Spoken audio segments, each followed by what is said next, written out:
Experiencing Wi-Fi, Bluetooth, or cellular issues on your iPhone 17 or 17 Pro Max? First, determine the type of connection failing: Wi-Fi, Bluetooth, or 5G LTE. For Wi-Fi, ensure you're using a compatible router, especially if it's an older model not supporting Wi-Fi 7. Go to Settings, Wi-Fi, select your network, and forget network, then reconnect.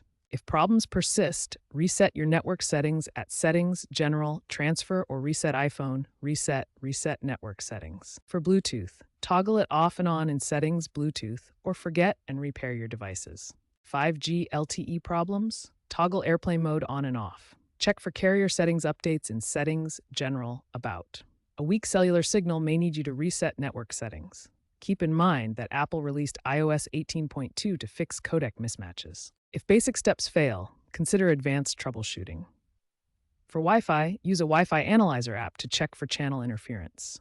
Update your router's firmware. For Bluetooth LE audio lag, ensure you're on iOS 18.2 or later. In areas with weak 5G, manually switch to LTE in settings or contact your carrier to confirm APN settings if data fails. Battery optimization in iOS 18 might disable connectivity to save power. Check Settings, Battery Health. As a last resort, consider visiting an Apple store for a diagnostic check. Always keep your iPhone updated to the latest iOS version to resolve bugs and improve compatibility. If you're still having issues after trying all the solutions, you can try a professional repair.